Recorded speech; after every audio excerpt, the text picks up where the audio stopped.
Boa noite. Estamos aqui nessa noite mais uma vez, iniciando mais uma live, o 10º colóquio virtual do Colégio Dila aqui da Fonseca, com o tema Feminismo, Resistência e Violência. Nós temos aqui 3 convidadas. Nós temos a Tássia, que é aluna de pedagogia, ativista nessas questões, e é uma representante também da União Estadual Estudante. Nós temos aqui também a Mariana, que é aluna do Colégio Dila. Ela é temporada aqui no Brasil, ela veio da Venezuela. E para fechar, nós temos a Milena de Mamam, que é presidente do Instituto Tulipa e que já vem desenvolvendo alguns trabalhos sobre a questão de guerra da mulher e que contribuir com a gente, construindo um pouco os conceitos, então, sobre o feminismo e as formas de resistência, né, que a mulher ou que as mulheres têm desenvolvido, né, para conquistar seu espaço na sociedade, na família, no mercado de trabalho, né, e contar um pouco se elas acham que as mulheres ainda sofrem violência quando elas tentam buscar esses espaços ou se não. Então, primeiramente, eu vou que cada uma se apresente brevemente, né, e em seguida a gente inicia. Por ordem alfabética, Tássia. Oi, me escutam? Liberando aqui o meu microfone. Então, gente, boa noite a todas e todos. Primeiramente, eu me chamo Tássia, como o professor Evandro apresentou. Atualmente estou como tesoureira da União Estadual dos Estudantes, que é a entidade de representação máxima dos estudantes universitários aqui do Rio Grande do Sul. Como ele também apresentou, eu vim da escola pública, fiz todo o meu ensino fundamental numa escola de ensino público municipal aqui de Porto Alegre, a Escola Alberto Pasqualini, na Restinga. Sou moradora aqui do bairro e também atualmente estou estudando pedagogia na Universidade Federal do Rio Grande do Sul, na FACED. E estou muito feliz, professor, quero agradecer inicialmente aqui o teu convite para a gente colocar visibilidade num debate que é tão importante e tão atual e que precisa ser feito com a nossa sociedade, né? Com a nossa comunidade escolar, com todos e todas que a gente puder, porque se trata, inclusive, da vida das mulheres. Eu analisando ali, antes de iniciar a nossa conversa, alguns dados sobre os casos de feminicídio, que, para quem não conhece, é o crime contra a vida das mulheres, no período de pandemia, que é esse momento crítico, difícil que a gente vive, a gente conseguiu perceber que houve um aumento nos 3 primeiros meses do ano de 73% dos casos de feminicídio no Brasil. Então, por conta dessa questão, da questão da vida de nós mulheres, é que a gente precisa debater o que é o feminismo, né? Que alguns tinham confusão de propósito, inclusive, para confundir o debate sobre esse tema, que alguns dizem que é o machismo reverso ou coisa do tipo, mas, na verdade, ele é o contrário do machismo, ele prega a igualdade entre a sociedade, né? Prega que mulheres, que hoje a gente sabe que por uma questão histórica, inclusive, do patriarcado, do sistema capitalista, oprime nós mulheres, faz com que a gente receba menos, cumprindo as mesmas tarefas do homem no local de trabalho, faz com que os nossos direitos fossem tardiamente conquistados, o voto é deles, né? Faz então que as mulheres ocupem posições de invisibilidade ou de menor tamanho dentro dos espaços que a gente conhece, né? Os espaços mais tradicionais. A universidade é um exemplo disso, na minha opinião. A política no nosso país é um exemplo disso. A gente olha para as câmaras de vereadores, para o Congresso Nacional, a gente não encontra as mulheres em grande maioria, sendo que nós somos a grande maioria da sociedade. É até uma contradição isso, né? A gente percebe que há uma grande contradição na representação da mulher nesses espaços, assim. Então, por esse tipo de tema é que é importante falar de feminicídio. Eu quis fazer aqui um recorte especial sobre essa questão da pandemia, porque esse momento que é tão difícil para a gente viver, que obriga que as mulheres não tenham mais os seus refúgios, que é poder sair de casa para ir para o trabalho, para ir para a escola, para ir para qualquer outro espaço, né, casa da família, enfim, para poder, às vezes, se refugiar de uma violência que é sofrida dentro de casa. E tem aumentado muito e custado a vida de muitas de nós. Então, por isso é importante a gente olhar também para esse momento como um momento crítico e necessário para uma virada de chave, uma virada de pensamento na nossa sociedade, para que a gente consiga debater o feminismo pensando que ele, além de pregar os direitos que as mulheres precisam ter sobre os seus corpos, sobre suas ideias, o que for, mas também pela nossa vida. Talvez isso seja o mais importante ser dito agora, né? É importante ser debatido o feminismo, porque debater feminismo é falar das mulheres vivas, né? Então, é um dos recortes que eu gostaria de trazer aqui. Um debate sobre feminismo, inclusive, não é sobre um feminismo, mas sobre vários, porque o feminismo ele é plural, ele abrange várias vertentes. Eu, particularmente, acredito que o feminismo emancipacionista, que coloca não apenas uma visão de dar direito às mulheres e de empoderar as mulheres, é claro que é isso em primeiro plano, mas é também de transformar a sociedade, porque a gente não consegue transformar o mundo só com a metade dele, a gente precisa da outra metade. Então, por isso que o feminismo emancipacionista quer emancipar a humanidade como um todo, para que todos e todas nós tenhamos direitos e deveres iguais na nossa sociedade, uma coisa que não é garantida e que historicamente foi negada para nós, direitos, e agora que a gente está aqui numa tentativa de, né, já passado um período, a gente está aqui numa tentativa de avançar sobre isso, eu acho que é muito importante a gente frisar alguns conceitos como esses e debater esse tema para que haja entre nós aqui mais conhecimento, né, mais empatia sobre esse debate e mais visibilidade. Então, muito obrigada, muito bom mesmo ter gente aqui participando. Eu estou pelo meu celular, então eu não consigo ver se chega a pergunta no chat. Então, se for chegando, perguntando coisas, o professor Evandro vai me passando aqui para começar a falar. Eu, inicialmente desse debate, queria apresentar essas colocações, professor. Se decorrer aqui do debate surgir mais ideias, vamos seguir falando.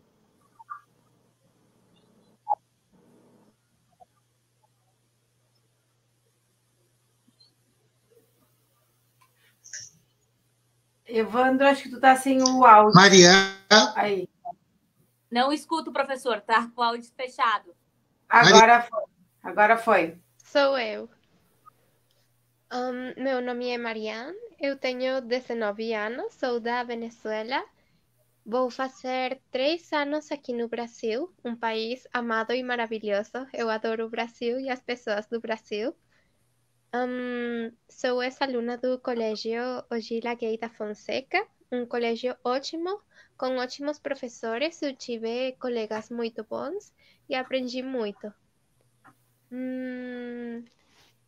Com respeito ao tema do feminismo, eu posso dizer que vivemos num mundo no qual as mulheres sempre damos mais do que recebemos. A mulher faz muitas coisas ao mesmo tempo. Ela cuida dos filhos, ela trabalha, ela está encarregada de cuidar do lar, de cuidar da sua saúde, de ter uma carreira de trabalho, de estudar numa faculdade. Então, eu acho que a mulher, ela é realmente abençoada por Deus, porque ela tem uma grande possibilidade e muitas habilidades para fazer várias coisas ao mesmo tempo. Ela não precisa só focar numa coisa. Então, somos realmente abençoadas por ser mulheres e ter essa possibilidade de dar vida a outros seres, porque dentro de nós temos essa grande bênção, essa grande oportunidade de ter um bebê e de criar novas vidas e de trazer eles a este mundo.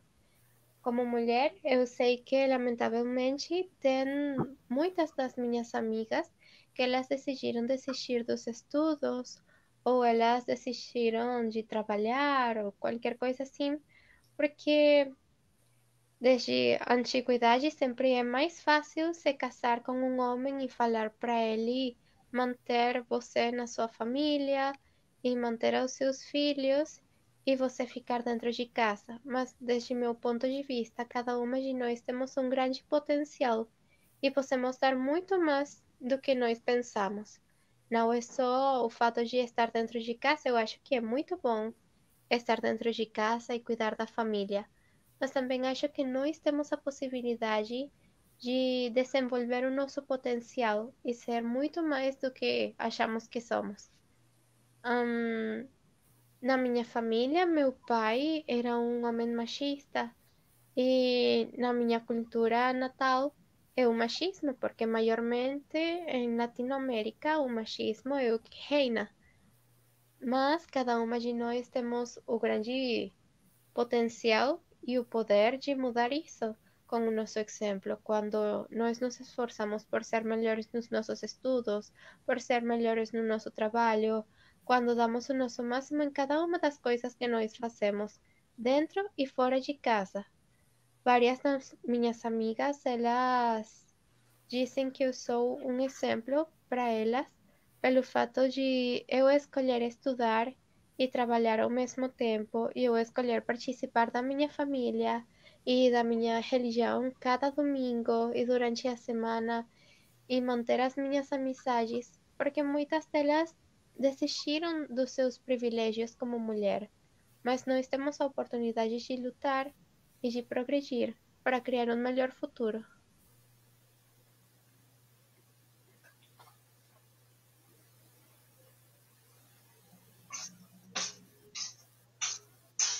Helena, acho que é tu, né? Sim, sou eu. Que lindo, fiquei bem emocionada assim com o discurso de vocês duas. É muito bom ouvir, né? Assim, essa força feminina, ainda jovens, assim, né? Dá uma esperança interna, né? Eu tenho 36 anos, né? Então a minha geração foi outra, né? A gente, da minha adolescência, que eu imagino que vocês não tenham vivido, que, tipo, com quantos anos eu vou me casar, com quantos anos eu vou ter filho, sabe? A minha adolescência eram esses tipos de conversas. E eu até casei cedo, mas eu comecei a me empoderar depois que eu tive filho. Eu tenho um filho de 8 anos, e quando meu filho estava com 2 anos, que eu percebi que eu não estava feliz no meu casamento, né? E que eu queria muito mais da vida, assim. Eu sou formada em relações públicas. Quando eu me casei, eu já era formada. E eu ainda fiz uma pós-graduação, um MBA, ainda no início do casamento. E daí, quando eu estava com meu filho pequeno, eu tinha dado uma parada de trabalhar até 1 ano do meu filho, e daí voltei para o mercado de trabalho, aí me empoderei e disse, não, eu quero mais da vida, né? Eu queria ter... porque, infelizmente, ainda a vida de casado... para pessoas que ainda têm esse pensamento mais machista, né? Famílias, a mulher tem atividades comuns que homens têm, né? Hoje eu vou trabalhar até mais tarde, amanhã eu vou sair com as minhas amigas para beber, sabe? Coisas comuns de homens. Quando a gente está num casamento com... daqui a pouco com pessoas ainda com pensamentos machistas, aí é feio, né? Mulher fazer essas coisas que homens fazem. Eu achava errado. Não, eu também. Tu tem o futebol, então eu vou sair para beber com as minhas amigas. Eu tenho esse direito, sabe? Eu sempre pensei, por que eu não posso fazer tudo igual que o homem faz, né? Ali que eu percebi, então eu decidi, né, na época, com 30 anos, eu me separei com um filho de 2 anos, me dou muito bem com meu ex-marido, porque não foi briga, não foi... Eu só decidi que eu queria ser mais feliz do que eu estava, né? Mesmo com todo carinho e respeito, mas eu acho que esse poder do empoderamento se vêem quando a gente percebe que a gente pode muito mais e a gente merece muito mais em todos os sentidos que tanto a Tássia quanto a Mariana falaram. A gente pode e deve muito mais, sabe? A gente pode ser feliz, pode ter amigas, a gente pode estudar, a gente pode ter o trabalho dos nossos sonhos e tudo isso, e ter filho, a gente pode, entendeu? Claro que a gente tem que é muito importante a gente ter uma rede de ajuda, né? Isso... sozinhas a gente não... Tipo, eu tenho uma boa sorte maravilhosa que o pai do meu filho é muito presente, então a gente divide igual hoje, igual, sabe? Metade, metade. Então eu tenho toda a liberdade de fazer viagem de trabalho, faço bastante, saio bastante com as minhas amigas, curto muito meu filho também, e hoje eu estou empreendendo na área da comunicação.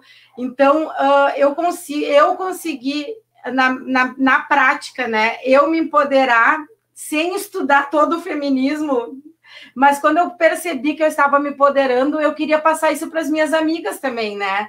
E sempre gostei do mundo da parte social, de empoderar, inclusive, pessoas em vulnerabilidade social, né? Então, eu já trabalhei na Prefeitura de Porto Alegre, aprendi muito sobre políticas públicas, então, nesse meio tempo ali, eu, inclusive, decidi, em 2016, eu concorri a vereadora, porque eu realmente queria implantar políticas públicas para pessoas de vulnerabilidade social. Então, eu fiz uma campanha muito limpa, assim, eu não quis ajuda de nenhum político antigo, e conheci muito da política, e o que fez da política partidária, eu me afastar.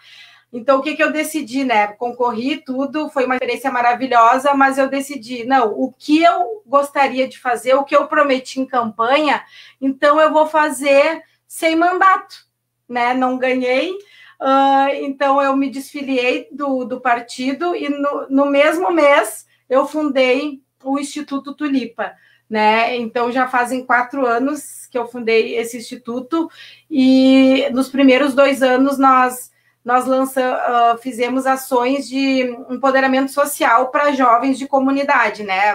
Da parte profissionalizante, empreendedorismo. Aí, nos últimos 2 anos, parece que puxou, né, o assunto da parte do empoderamento feminino, sem querendo, porque a gente fez uma ação para meninas de 15 anos, uma baita ação, assim, que durou quase que um semestre inteiro. Aí a delegada da mulher de Porto Alegre, né, que é do Rio Grande do Sul, que é a delegada Tatiana Bastos, me procurou e pediu, há 2 anos atrás, para criar uma ação de prevenção contra a violência contra a mulher. E daí a gente criou o projeto O Amor que Queremos, né? Não queria falar de violência, mas eu queria mostrar o que a gente tem que buscar, né? E não aceitar qualquer amor. Qual é o amor que a gente quer, né? Principalmente o amor próprio. No momento que a gente consegue elevar esse amor próprio, a gente consegue perceber relacionamentos abusivos que acabam levando a essa violência. Então, a gente criou esse projeto, O Amor que Queremos, que já fazem 2 anos, a gente está muito forte e já empoderamos muitas mulheres, já com histórias muito fortes, inclusive mulheres empoderadas que hoje são apoiadoras do Instituto. Então, a caminhada é essa, né? A minha caminhada foi descobrindo na prática, e hoje que eu estudo, estudo mesmo o feminismo, né? Então, eu fiquei bem feliz de ouvir vocês duas como meninas jovens que já afloraram com esse sentimento, sabe? Coisa boa, quanto mais mulheres vierem com esse pensamento, a gente vai conseguindo transformar todo esse machismo estrutural, né, que nos foi imposto há tantos anos.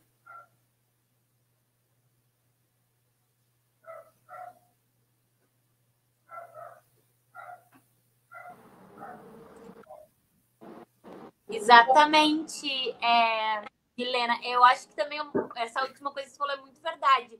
É animador ver, né?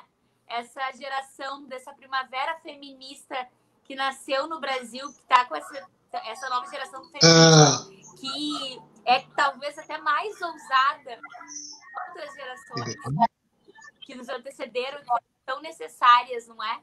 Para esse avanço que as mulheres tiveram nesse período histórico aqui no nosso país. A gente teve muitos avanços, é claro que quem veio antes da gente cumpriu um papel fundamental, determinante, mas eu acredito muito também que essa nova geração de feministas que o Brasil conhece é uma geração que vai conseguir contribuir muito mais para a gente conseguir superar, né, esse mal da sociedade que não agrega em nada, que, enfim, desumaniza as mulheres, que nos trata enquanto inferior a algum homem, que não corresponde com a realidade, porque nós somos a outra metade do mundo, nós, no nosso país, somos a maioria, nós somos aquelas que trabalham, que estudam, que desenvolvem a ciência, que educam, né, que estão em todas as áreas cumprindo o mesmo papel que o homem também pode cumprir, né? Portanto, é injusto que a gente tenha os nossos direitos reduzidos, né, ou até mesmo não tenha os mesmos direitos. Eu acho que o feminismo é importante ser debatido e ser trazido para a gente por conta disso. Quer falar alguma coisa, professor? Minha internet tá sem áudio. Tá sem áudio. Acho que tá sem microfone. Tá sem áudio. Evandro, tá sem áudio.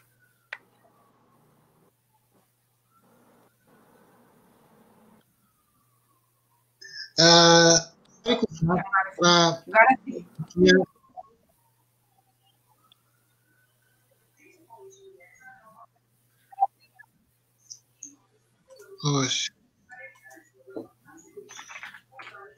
Oi, estão me ouvindo agora? Oi, agora aqui alguns elementos históricos só para iniciar, né?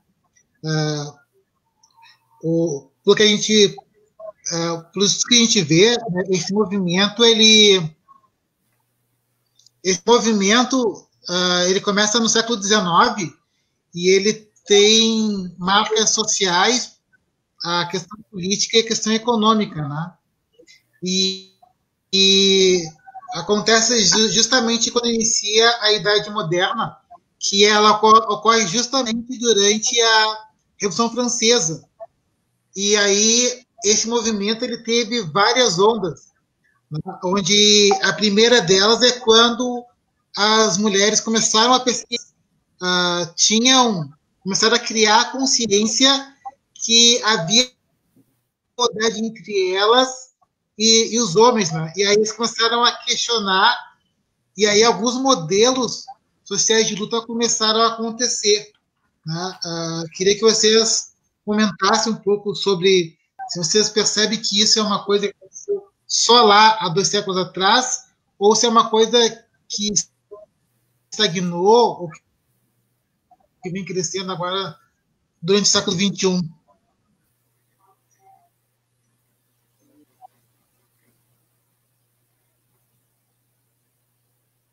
Helena? Deixa eu sair. Oi. Tá? Eu estava tentando compartilhar ali. Desculpa. Evandro, só a última pergunta. Eu entendi o contexto, eu só não ouvi a pergunta.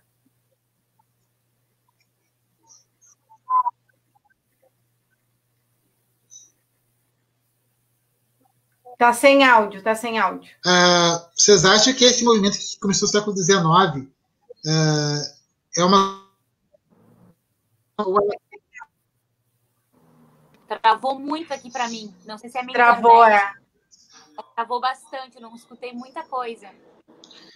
Repete a pergunta para a gente.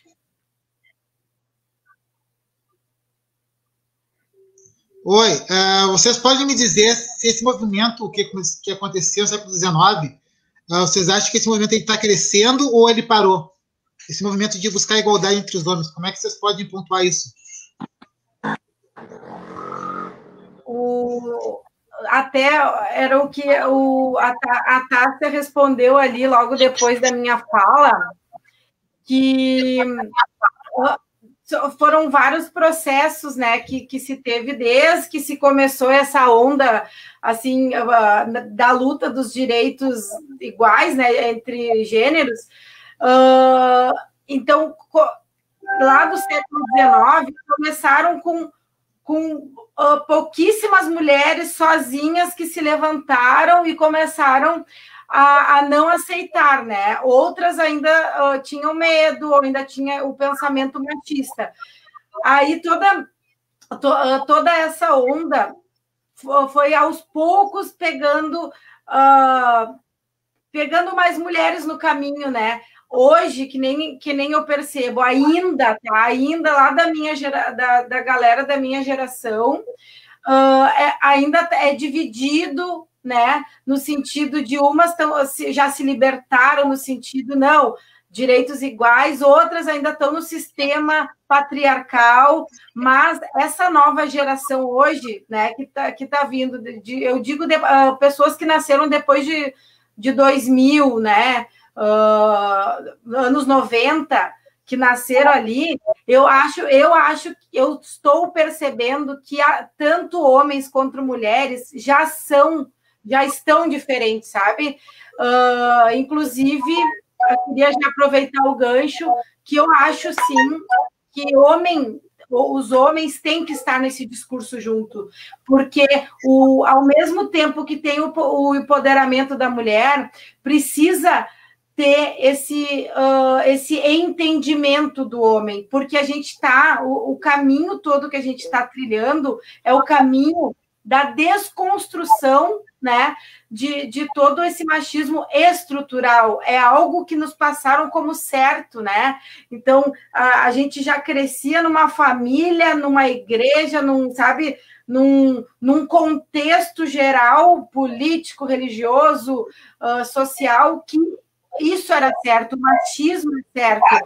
Então, todo esse processo que a gente está tendo é de desconstrução, e isso precisa ser feito tanto para homem quanto para mulher. A mulher, sim, desconstruir que ela é inferior ao homem, que ela pode, sim, ser feliz, ter amigos, estudar, ser vitoriosa no trabalho.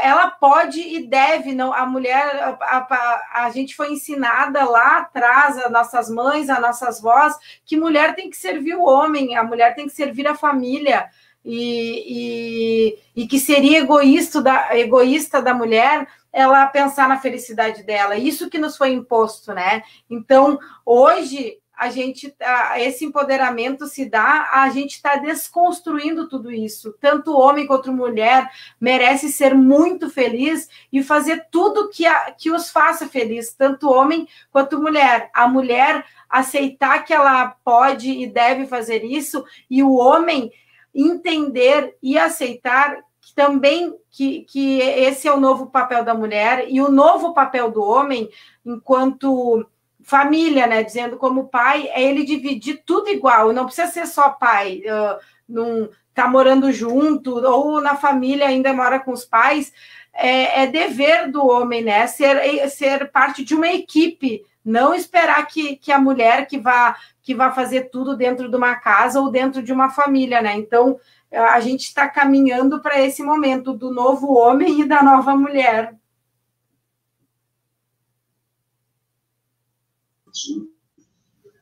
Tássia? Estou voltando aqui. Não, eu acho que é um pouco assim que a Milena apresenta aqui de resposta. Eu não estou me enxergando mais aqui, foi o problema da minha câmera, mas enfim. Estão me ouvindo? Me ouvindo? Sim, já vi certinho. Tá. Perfeito. Não, então, complementando na realidade, né, a pergunta que foi feita, eu sim acredito que o movimento feminista ele está numa crescente no mundo inteiro, né? E eu acredito que, em especial, talvez aqui no nosso país, em momentos críticos, né, de situações de crise no nosso país, a gente percebe sempre que o primeiro levante que acontece vem das mulheres, né? As mulheres são as primeiras a denunciar, e isso não é à toa, não é gratuitamente. porque são as mulheres e também negros e negras, né, a população que está mais, às vezes, vulnerável ou sofrendo preconceitos históricos, são essas primeiras pessoas que ocupam as ruas, se levantam, que denunciam as injustiças do Estado, né, porque são aqueles que são mais afetados, acabam sendo mais afetadas e afetados. E nós, mulheres, a gente sempre deu os recados nas ruas, sempre quando foi necessário. Foi as mulheres que organizavam a resistência aos retrocessos, eram as mulheres que ocupavam as ruas por mais direitos de trabalho, para que as mulheres tivessem mais condições dignas de trabalho, na universidade, enfim, em todos os setores. Então, eu acho que a gente percebendo, assim, não só sobre o debate feminista, se as mulheres estão participando mais ou menos, mas olhando todos os grandes debates que são feitos, a gente pode perceber que sempre há uma primeira mobilização das mulheres, porque é a gente que é mais atacada, mais ferida quando é retirado direitos. É na gente que pesa mais, é pra gente que é mais difícil. Então, vem das mulheres, sobretudo das mulheres negras, esse levante maior, essa coragem para se colocar na frente, na linha de frente dos desafios. A gente estava olhando esses dias alguns dados no nosso país, dos profissionais da saúde que ficam infectados devido ao coronavírus. É uma grande parcela de mulheres que acaba ficando doente, porque são as mulheres, a maioria hoje no nosso país, que são técnicas de enfermagem, por exemplo. A grande maioria são mulheres. E quando morre um profissional da saúde, morrem também as mulheres. Então, dá para perceber o quanto a gente cumpre os trabalhos tão essenciais quanto qualquer outro, porém, não tem a mesma visibilidade, não tem o mesmo prestígio, não tem a mesma valorização, e isso é grave, né? É algo que a gente precisa romper, mas eu acredito que sim, que aqui no Brasil e em vários lugares do mundo a gente tem avançado sobre os nossos direitos em momentos difíceis como esse, da crise política, econômica, enfim, que está instaurada no nosso país. Acho que mesmo em momentos como esses, nós, mulheres, conseguimos estar dando o nosso recado e garantindo que há resistência em todos os setores, mas, sobretudo, também para que a gente possa se manter. E isso, enfim, é um exemplo aqui, concreto, que eu podia trazer para responder essa pergunta. Se o movimento feminista cresce ou não, eu acredito que sim. Estou muito, como eu comentei com a Milena, fico muito feliz, porque eu acho que a geração que está vindo, sim, é uma geração mais ousada, é uma geração que, né, não fica em casa, que não se acomoda, que denuncia mesmo e que ousa a querer ter os seus direitos, tudo que todas as mulheres sempre mereceram ter e que a nossa sempre foi muito negado. E essa geração está mais preparada, né, não diria preparada, porque cada tempo histórico, né, a gente precisa respeitar a complexidade daquele momento, enfim, mas por esse período que a gente vive, sim, eu acredito muito que as nossas mulheres estão muito avançadas e muito comprometidas nessa defesa de construir a sociedade mais igual, né? Tenha um caráter mais igual entre todas e todos nós. Então, sou bem confiante, bem entusiasmada, assim, com tudo que as mulheres têm construído no nosso país.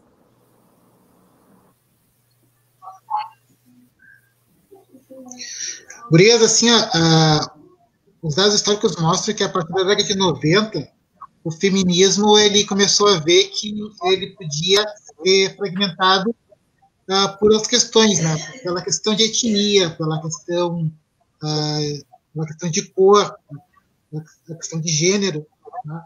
E aí eu queria que vocês colocassem, né, qual é a importância, se é importante ver o feminismo, a mulher como um todo, ou se é importante a gente ver essa questão que tem feminismo, de repente, uma localidade, né, que hoje a gente pode ter o feminismo uma região que é diferente de outras, né? Como que vocês veem essa fragmentação do feminismo negro, feminismo social, feminismo LGBT, como é que vocês veem essa mudança a partir da década de 90? Assim, eu percebo que agora mais, assim, digo nos últimos anos agora, que a gente está começando a estudar, a falar e a a entender as diferenças entre esses feminismos, né? Porque enquanto a mulher lutava, a mulher branca lutava pelo direito de trabalhar, a mulher negra lutava pelos direitos trabalhistas, né? Então, tiveram vários momentos de bastante lutas diferentes, né? Porque aqui no Brasil, como veio toda a história da escravidão, mulheres negras, desde pequenas, já trabalhavam em casa de família, né? Então tiveram esses dois movimentos paralelos e quase que na mesma época, né? Da mulher negra com direitos trabalhistas e a mulher branca lutando pelo direito de trabalhar. Então aí tu já vê uma diferença, né? Inclusive eu estou estudando muito, assim, esse ano estou estudando bastante o feminismo negro. Estou lendo muitas autoras negras, muitos livros, muitos documentários. Então, ali, tu percebe que tem uma grande diferença. Eu falo desses dois feminismos porque é o que eu mais vivencio e estudo, né? Inclusive, eu tenho um podcast que se chama Podcast Conversa Rodada, que sou eu, uma mulher branca, e mais 7 mulheres negras. Quando a gente formou, eu nem tinha percebido, mas como eu comecei a estudar e ouvi muito elas falarem durante a gravação do podcast, daí que eu comecei a perceber que as diferenças de luta, né, que elas são super ativistas. Então, ali que eu comecei a realmente estudar as diferenças dos feminismos, e eu sempre falo para as gurias que cada programa que a gente grava, eu aprendo muito com elas, muito. Então, tem uma grande, da minha parte falando, tem uma grande diferença, né, entre o feminismo branco e o feminismo negro. Claro que se convertem juntas em algum momento, né? Na luta contra a violência, todas as mulheres estão juntas, né? Na luta contra direitos iguais, de gênero, as mulheres estão juntas. Mas existem ainda diferenças que são lutas diferentes, na minha opinião, né?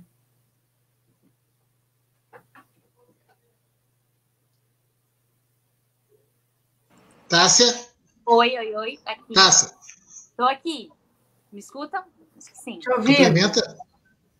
Certo. Gostaria de complementar também, porque é como eu disse bem no início da minha fala, né? A gente não tem apenas o feminismo, ele não é alguma coisa única, com o mesmo padrão, o mesmo formato, o mesmo pensamento.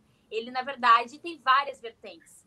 Tem o feminismo negro, que a gente pode debater aqui, o feminismo emancipacionista, né? O feminismo radical, vários tipos de feminismo. Há muita pluralidade. Em todos eles, a gente precisa olhar para suas características individuais e perceber como que é possível fazer uma grande agregação, na minha opinião, né? Eu acredito que tem sido, cada vez mais, quando a gente fala de feminismo, quando a gente olha do ponto de vista histórico, é um pouco do que a Milena falou exatamente.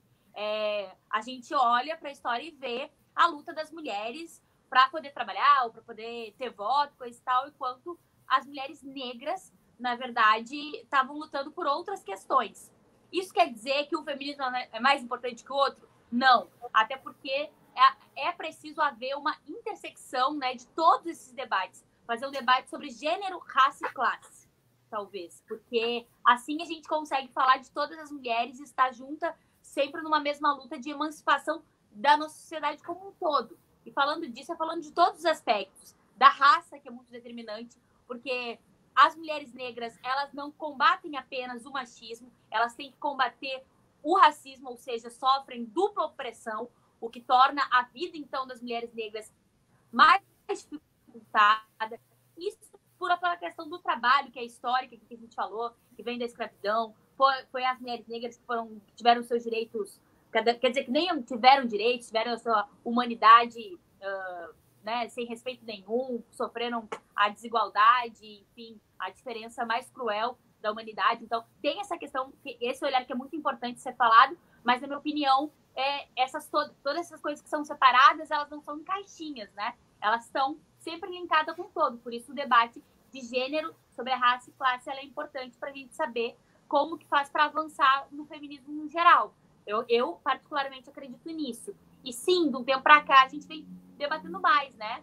Sobre as mulheres negras, as mulheres lésbicas, sobre todas as especificidades, e a gente tem falado muito da importância de conseguir, na nossa diversidade, né, de mulheres que somos, conseguir agregar forças para conseguir enfrentar um mal comum que nós temos, entre todas nós, que é o machismo que nos mata, né? O machismo que nos tira direitos, o machismo que não nos trata como sujeitos iguais na sociedade. Então, é importante que a gente, todas nós, tenhamos a nossa diversidade, sempre estejamos juntas para conseguir, né, se colocar sempre à frente dos desafios que são maiores e que é através da nossa unidade, da nossa união, que a gente consegue enfrentá-los.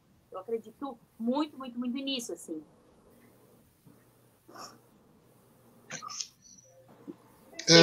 Só para contribuir,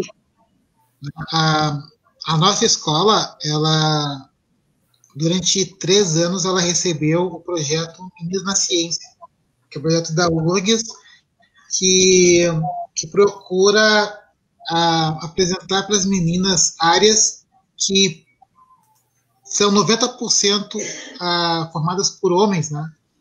E então elas são convidadas a conhecer o campus e elas, ao longo do ano, elas vão conhecendo vários campos da URGS e, em paralelo, tem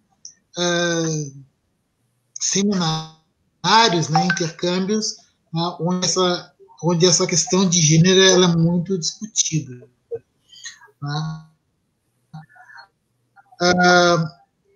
Então, em cima disso, comecei a me apropriar, né, dessa discussão, né, porque o feminismo, né, ele inicia basicamente, né, com a salarial entre homens e mulheres. Né? Também buscava a questão do direito à maternidade, né, e buscava também, né, busca também a questão da libertação dos padrões de beleza. Isso é uma coisa muito importante que eu queria trazer com vocês, né, porque essa semana, no programa do Bial, algumas personalidades negras comentaram sobre isso.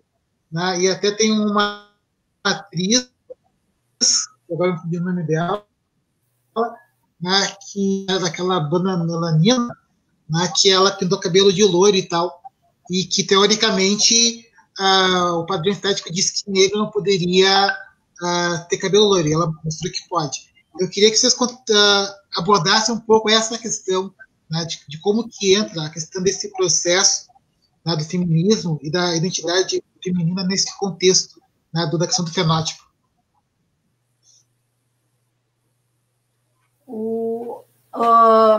Eu sabe que tá tudo junto, na minha opinião, assim, tá tudo misturado, tá? Toda a desconstrução de tudo que mulher precisava ser, né? Então tá tudo dentro, tá dentro de um pacote, né? A mulher tinha que ser a recatada, a do lar, os padrões estéticos igual a das modelos, né? Tinha que ser magra, tinha que sempre bonita, sempre maquiada, não sei. Então se construiu tudo era dito para as mulheres, tudo era padronizado, e quem tivesse fora do padrão estava quase que fora da lei, né? Então, se toda essa busca pela mulher decidir o que ela quer ser, né? E de que forma ela quer ser. Então, hoje até, sabe que essa semana uma amiga minha me mandou um livro, daqui a pouco eu vejo o nome, que fala exatamente sobre essa desconstrução, né, do padrão de beleza. Eu acho que quando a mulher começou a perceber que ela não precisava desse padrão, ali começou uma libertação interna. Ali a mulher começou a se libertar e decidir ser do jeito que ela se sente bem.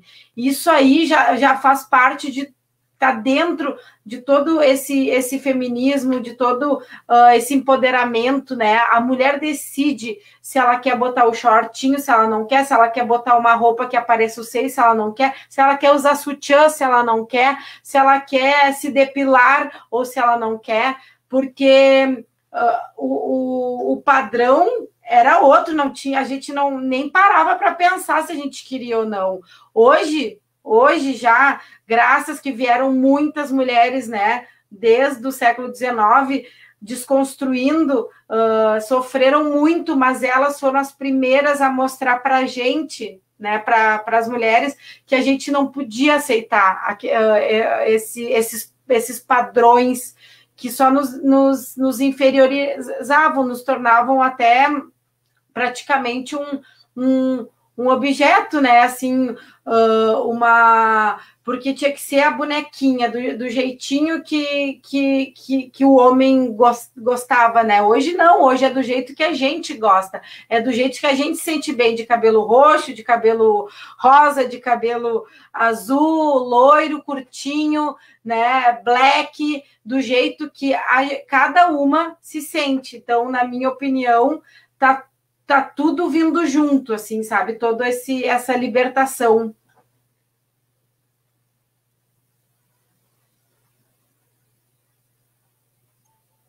A Tássia caiu, daqui a pouco ela volta. Caiu. Mas assim, tu que trabalha com relações públicas, né? Tu deve ter vivenciado essas questões também por trás dos bastidores, né? Essa questão, né? Porque uma coisa que me chama a atenção é que tem alguns canais que a gente vê mulheres negras hoje como apresentadoras do tempo, que a gente não via muito apresentadoras negras na televisão e tal. E eu queria que tu pudesse comentar um pouco como que tu vê dentro da tua área, né? Como é que tu vê essa questão da questão da presença da mulher negra, né, nesses espaços de mídia. A Tássia voltou, acho que ela pode responder. Tudo bem. Então, na minha opinião, representatividade importa muito. Eu acho que é simbólico. Quando a Maju, que é uma linda e talentosa jornalista negra, retinta, vai para a televisão, apresenta um dos maiores jornais que tem no Brasil e aparece em horário nobre para todo o país, eu acho que isso é um recado para todas as meninas negras. Inclusive, não sei se vocês já viram, mas circulam nas redes várias fotos das meninas olhando a TV, enxergando a Thaís Araújo num papel de advogada, enxergando a Maju, apresentadora, né, enxergando as mulheres negras em destaque, em locais que, historicamente, foi nos dito que não eram para nós. E que a sociedade constrói de um jeito que nos coloca sempre em segundo plano, não enquanto protagonistas e com direito a acessar todos os locais, todos os direitos, né, todos os lugares. Até porque a gente sabe, foi lei no nosso país, né, foi negada a educação básica às pessoas negras no Brasil. O reflexo disso ainda existe, né? Os negros são maioria, por exemplo, nos presídios, mas são 12% nas universidades no Brasil todo. Num país que é muito diverso, né? Um país que é miscigenado. Essa desigualdade existe, e em especial para mulheres que também foi a nós também negado o direito à educação um dia. Para nós ainda há os reflexos das mulheres não estar nesses locais, então, portanto, não conseguir chegar a ser advogada, a ser jornalista, coisa e tal. Mas quando a gente olha na TV um outro cenário, que é a mulher não ocupando apenas ali na novela, né, o cargo mulher negra como empregada, que é um trabalho digno, claro, mas não só ocupando o cargo de empregada ou escrava na novela, coisa do tipo, elas aparece num outro papel, né? Num outro patamar. E eu acho que isso é inspirador. Eu acho que isso é um recado para as meninas. Acaba dizendo o seguinte, olha, vocês podem, todas nós podemos acessar todos os locais, o mundo é nosso. A gente tem direito, tá? Eu acho que isso é um recado, acho que isso forma uma nova geração e dá sonhos e perspectivas para as meninas negras. Então, é muito importante. Representatividade importa por conta disso. Pelo recado, pelo legado que deixa para as meninas que ainda estão por vir, né? Que estão em formação, que estão crescendo agora. Então, acho muito, muito, muito importante mesmo.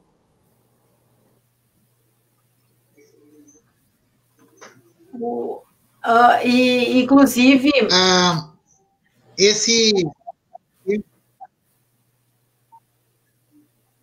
Pode falar, Milena, pode falar. Não, eu só ia dizer que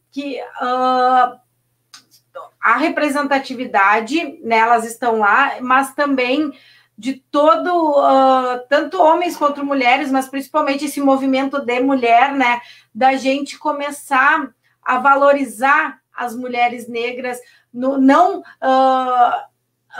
tipo, pelos seus trabalhos, né, tipo, que nem, vamos ler autoras negras, vamos valorizar, vamos contratar mulheres negras para tal espaço, sabe?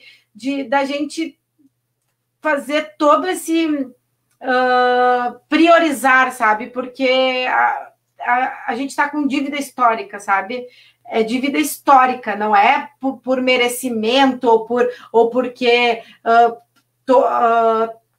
todos nós, seres humanos, temos a mesma capacidade intelectual geral, só que temos um passado histórico que deixou dívida, né? Dívida de estudo, dívida de moradia, dívida de, tipo, a mulher negra, o homem negro, tiveram que correr muito mais para chegar hoje onde a Maju está, né? Para chegar primeiro para começar, para estar numa universidade, né? Que nem a Tássia falou. Hoje ainda, infelizmente, é minoria, mas já está começando a ocupar, né? Então, essa representatividade para mostrar que pode sim. Pode e deve, é lá, tipo, onde se quiser, né? Todas as profissões são dignas, mas que a gente possa escolher, que a mulher negra, que o homem negro possam escolher qual profissão eles querem, não a que sobra, a que tem que fazer, porque ninguém mais quer estar nessa profissão. É uma decisão, ter sonhos, né? Ter objetivos, correr atrás. Isso aí é do ser humano, e ver exemplos, né, de profissionais que conseguiram vencer o racismo, estarem em posições de destaque na sua profissão, isso faz toda a diferença, e nós, eu como mulher branca, eu me sinto na obrigação, sabe, de eu falar com outras pessoas que são brancas também, de valorizar. A gente precisa valorizar esses profissionais que são negros, porque faz toda a diferença. Olha a luta que teve. Então, está na nossa mão, né, conseguir igualar. E falando a mesma coisa para o homem, falando na questão feminista, o homem precisa discutir sobre feminismo também, porque o homem tem que desconstruir também.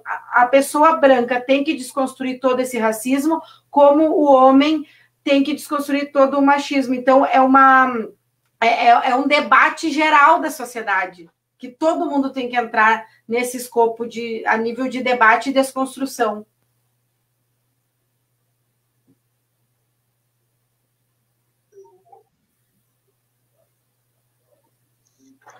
Interessante, né? E aí eu vou ser bem provocativo, né? Mas a gente, pegando a parte ligada à comunicação, né? Recentemente a gente viu alguns artistas que se declararam homossexuais, né? Inclusive a apresentadora de televisão, né? Como que vocês veem esse processo da pessoa estar se assumindo? Se isso influencia, não deveria, ou tem que valorizar o profissional, ao ser humano, pelas habilidades que ele demonstra e não pela posição sexual que ela tem, ou física, né? Quando a gente pega a questão do transexual, como que vocês veem esse tema, que apesar de ser complexo, né, mas que está dentro desse tema?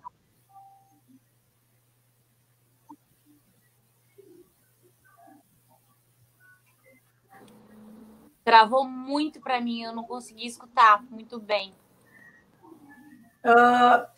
Foi travando, né? Vocês me viram? Só faz a pergunta de novo. A questão, assim, hoje em dia, tem alguns artistas que acabaram se assumindo como sexuais, né? Mulheres também. Né? Como que vocês veem essa questão? O profissional tem que ser valorizado, a mulher tem que ser valorizada pelas habilidades que ela tem, né? Deveria nascer, ou se ela sofre algum preconceito quando ela assume que ela não é heterossexual, como é que isso influencia?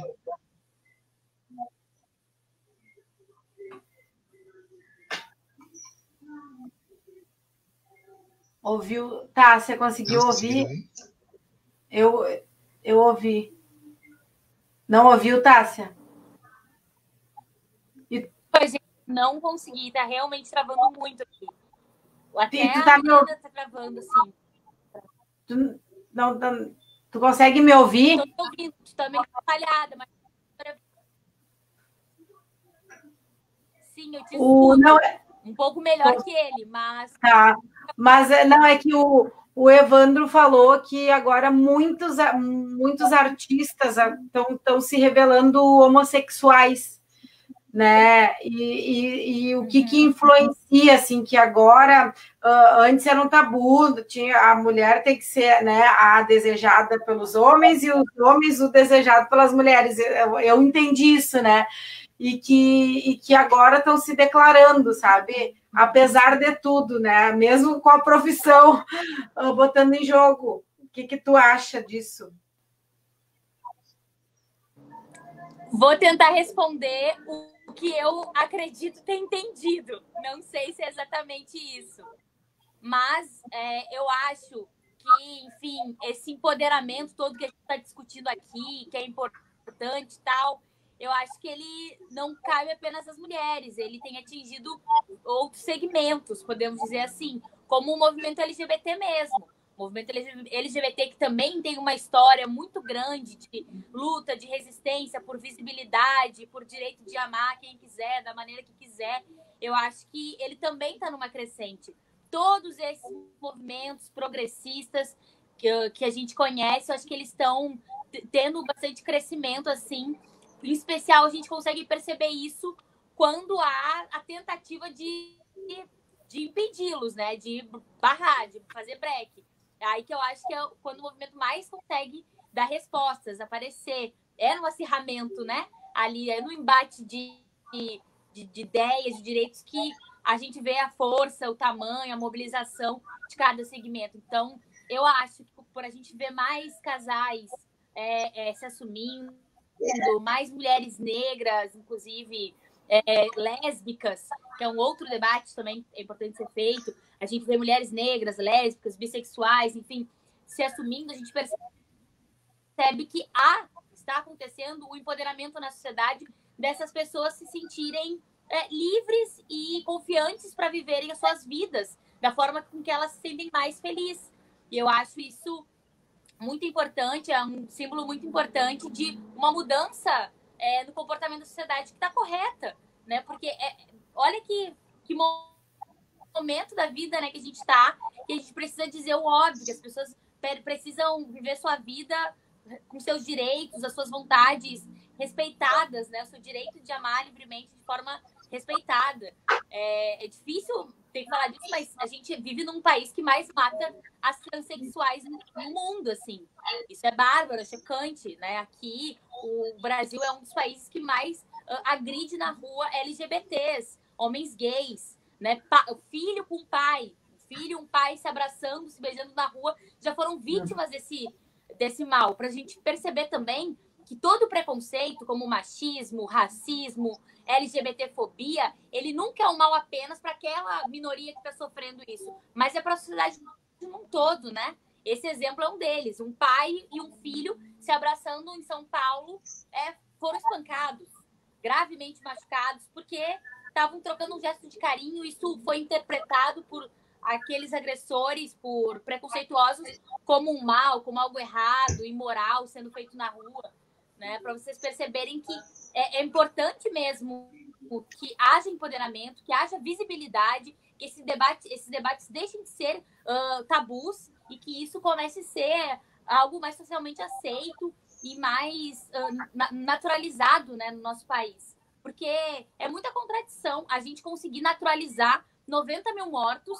Infelizmente, a gente vive num país que tem naturalizado 90 mil mortos e a gente não naturaliza o direito de um homem e uma mulher se amarem, de uma mulher e outra mulher se amarem. Olha só, né, que contradição. Eu acho que a gente precisa normalizar o que é certo, né? E eu acho que o direito de ser feliz, de amar, quem quer que seja, é certo e precisa ser normalizado. Então, é sempre bom debater por isso, né? Para ajudar que isso aconteça, dar força para esse debate ser concretizado.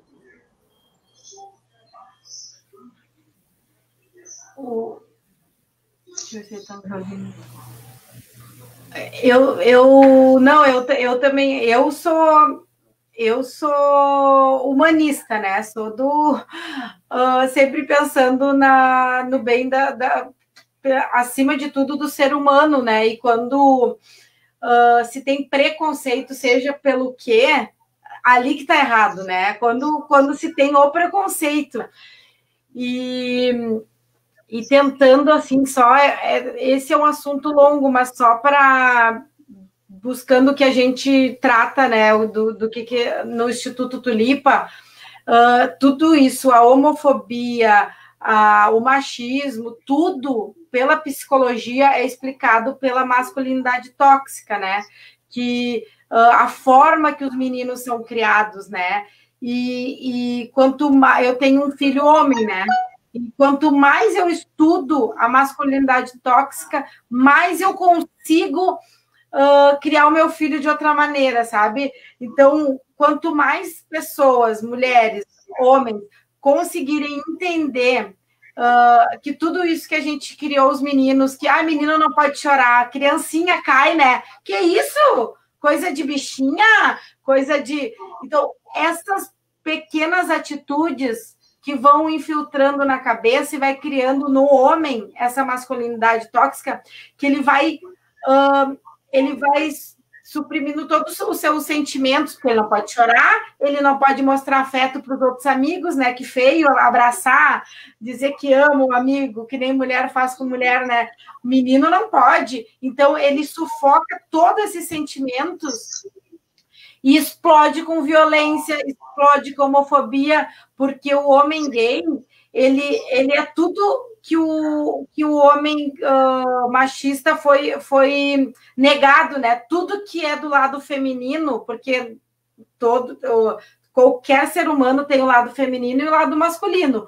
Agora, o homem que foi negado mostrar qualquer sentimento ou qualquer parte do seu feminino, do seu lado feminino, ele trancou aquilo ali, e quando ele vê em outra pessoa, ele solta toda a raiva que ele tá, porque ele não pôde mostrar esse lado feminino, né? Não necessariamente ser homossexual, né? Mas o lado feminino, eu tenho vários amigos que são super carinhosos, não estão nem um pouco preocupados com a sua masculinidade e mesmo assim são heterossexuais, como tenho amigos gays que não estão nem preocupados em querer mostrar isso ou aquilo, né? Então, isso tudo foi algo que foi imposto nas nossas cabeças e, infelizmente, eu ainda vejo em algumas criações de meninos, ainda tem isso. Então, eu, da minha parte, claro, via instituto, a gente faz grupos de estudo, né? Isso a gente divide no grande grupo. Mas eu, como pessoa, né, da sociedade civil. Eu tento mostrar isso para todo mundo que eu tenho contato, para minhas amigas, para os pais dos amiguinhos do meu filho, e todo mundo fica meio chocado. Eu não sabia disso. Os pais, os homens, assim, diz que começou a reparar sobre isso agora que eu falei. Então, eu acho que a nossa missão, né, como feministas, é a gente começar a ajudar, assim, perto da gente, sabe? Isso é revolução também, né? A gente, ao nosso redor, ir desconstruindo essa mente machista das pessoas, mente preconceituosa. Então, esse trabalho de formiguinha, com nós todas juntas, que a gente vai conseguir movimentar toda... desconstruir, né? Movimentar toda essa desconstrução mundial, até eu diria, né? Porque hoje com a internet a gente consegue ter alcance mundial, e todo mundo que está nessa mesma missão do feminismo, né? Do antirracismo, a gente está unido com o mundo, né? A gente entra na internet, faz grupos, compartilha coisas do mundo. Então, esse trabalho formiguinha que faz toda a diferença em todo esse bolo mundial mesmo.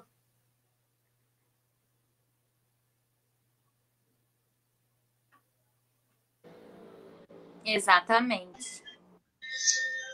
Eu acredito muito nisso também. Muito bom. Tentando fechar uma coisa que eu não tinha conseguido falar antes.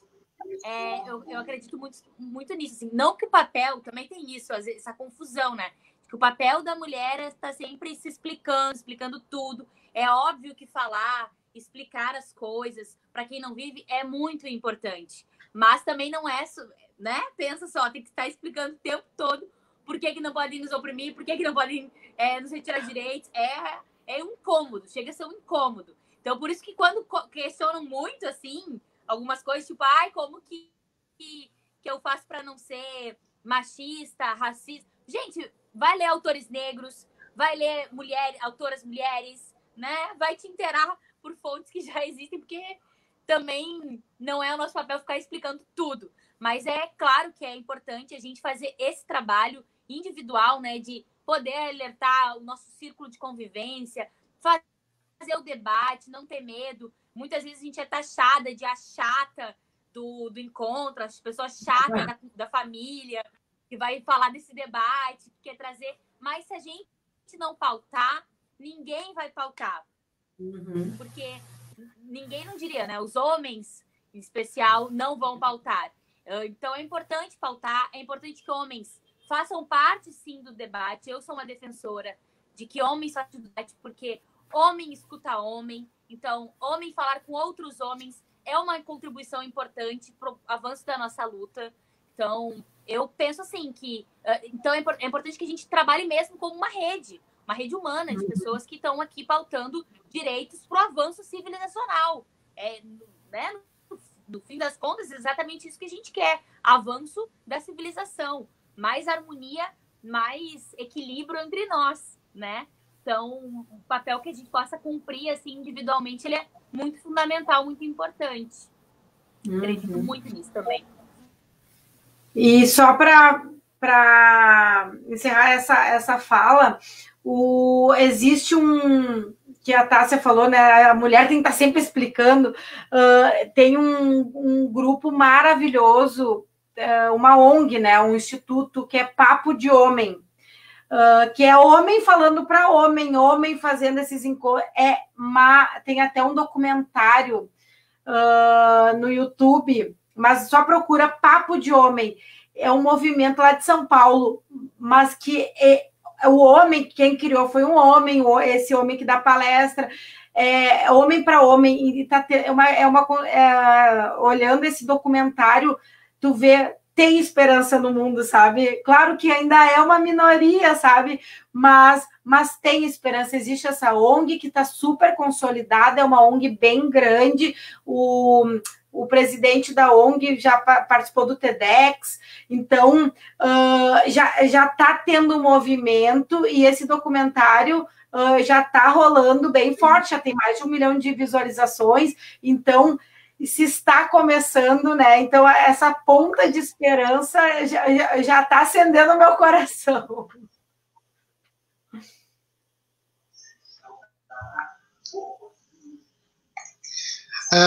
Interessante a fala de vocês, né, mas é provocador. No Brasil, a gente olha na questão histórica, parece que o feminismo e a resistência só começou a acontecer só. Travou o teu microfone, Evandro.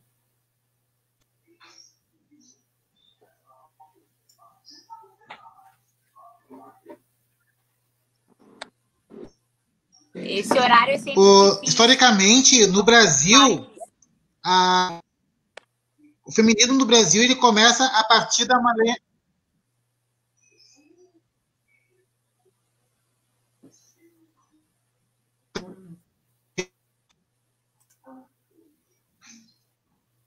Estão ouvindo?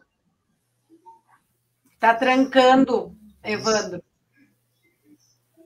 Oi, está me ouvindo agora? Agora sim. Não? Agora sim.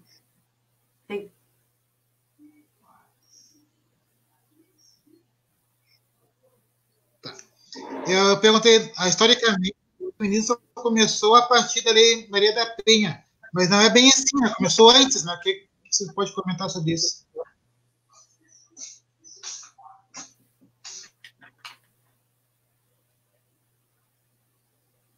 Eu só não entendi o início ali que tu falou que começou antes da Maria da Penha. O que começou antes, tu diz? O feminismo mesmo?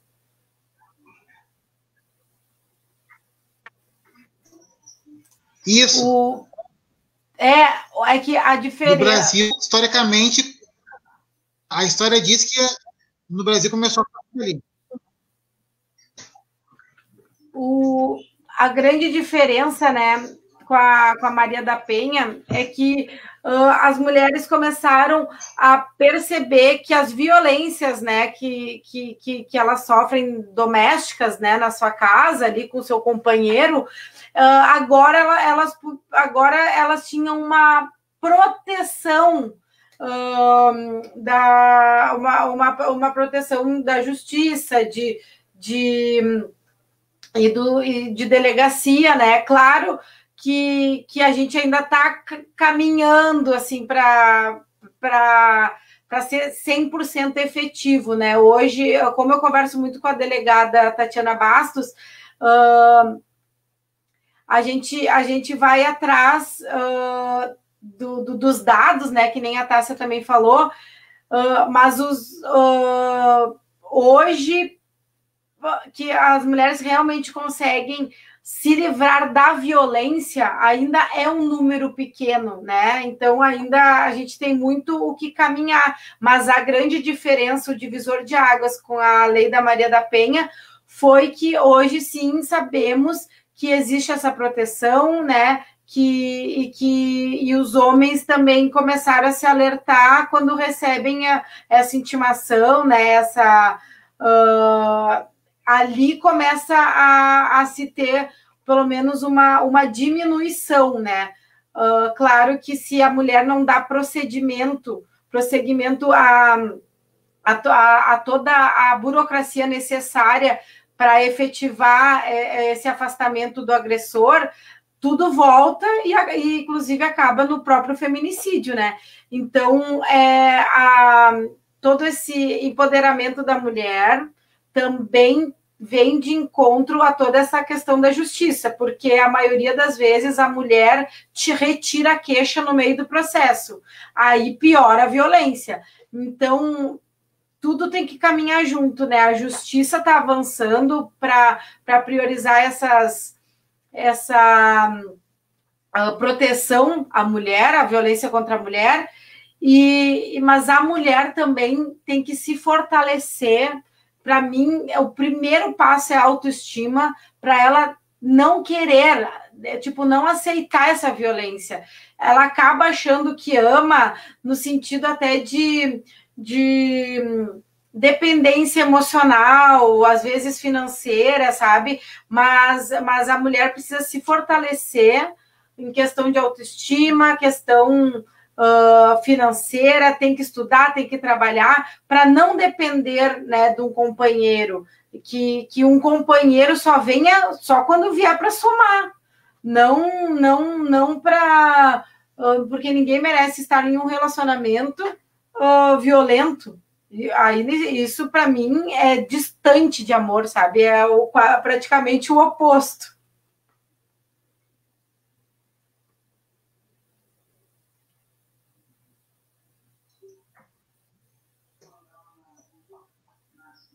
A Tássia tá com sinal fraco. Sim. Acho que é por causa do que tem jogo depois. Mas assim... Oi, fala mesmo. Não, eu só ia dizer que as duas caíram, né? No fim, só de repente a gente encerra agora com algum desfecho. Sim. É isso que eu ia falar para a Xinga há pouco.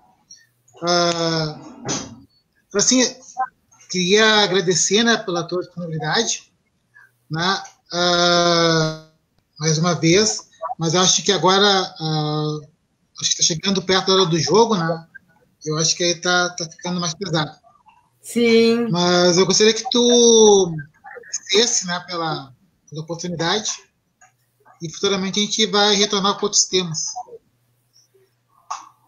Eu agradeço, adorei o convite, achei muito importante que a gente debata esse tema, principalmente com meninas adolescentes, né, pré-adolescentes, jovens, porque essa mentalidade já está muito mais avançada, então eu acho que é o momento, sim, das mulheres e homens iniciarem uma nova caminhada com esse novo pensamento, esse pensamento moderno, né? Esse pensamento que homem e mulher são iguais, homem e mulher dividem iguais as tarefas dentro de casa, homem e mulher dividem iguais a responsabilidade com o filho, e que tem que haver respeito, né, de ambas as partes. Eu acho que esse é o principal recado, né?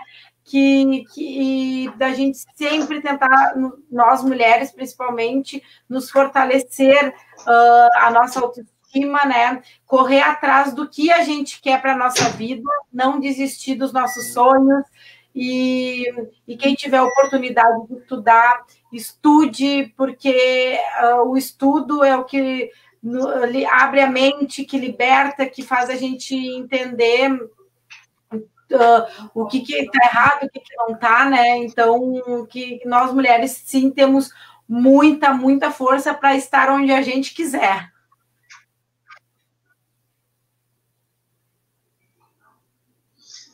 Então, novamente, gostaria de agradecer pela tua presença, agradecer a Tássia, que não pôde ficar aqui, senão não está bom. Também a presença no início da Mariana, também, trazendo um pouco da experiência lá do povo dela, da Venezuela. Agradecer a direção da escola por ter nos tido espaço, né, comunicar que depois eu vou postar esse vídeo lá no canal do YouTube, a pessoa quiser seguir. E, no mais, é isso aí. Boa noite. Obrigado.